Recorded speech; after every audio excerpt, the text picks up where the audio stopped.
Margaret, Cahirlock, and I suppose indeed, I've listened to Senator O'Brien and others, and Senator Power and Conway, and there are elements to their contributions that I would agree with.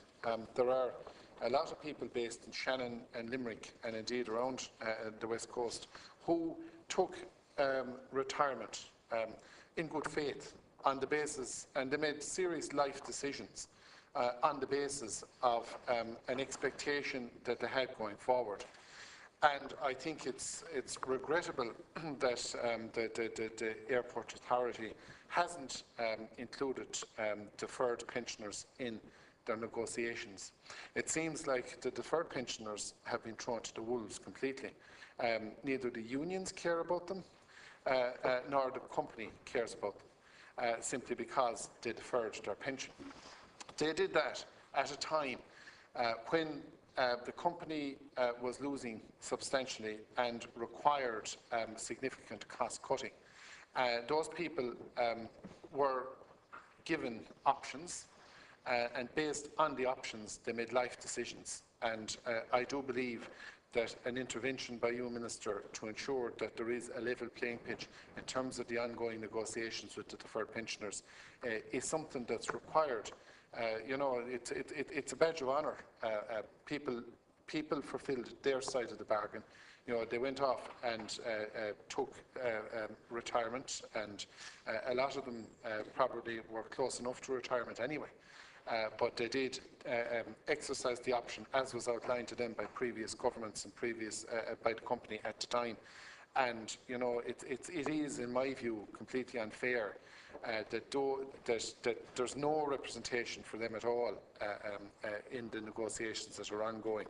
There's also another issue about people who transferred back in 1969 from the Department, 74, from the Department of Transport to new authorities. There is the whole pile of a minute, but they were given assurances at the time as well that they would receive civil service, if you like, pro rata pensions, and apparently that hasn't happened. There is an issue there, and I know, Minister, that you've responded to others in parliamentary questions on this, but again, no more than the deferred pensioners in the middle of the last decade who exercised options in good faith, those people entered contracts in good faith. And I understand that some of the people who didn't take the government at their word back then are now enjoying the pensions as they had been outlined to them at the time, but their colleagues who took the word of the government at the time have now suffered. So I think there's an anomaly there that needs to be addressed as well. But certainly what Senator O'Brien has said about the deferred pensioners, that's a serious issue. And there's a question of, I suppose, a company honouring commitments. And I would like to, I suppose, hear your response in that regard. I have no doubt it will be resolved, because it has to be resolved, but it has to be resolved fairly and equitably for everybody.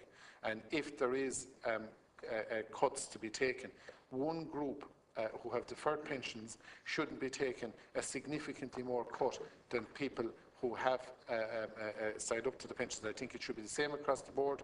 Do I believe there should be cuts? Absolutely. All of society have had cuts, but I certainly do believe it should be fair. Margaret from Tara.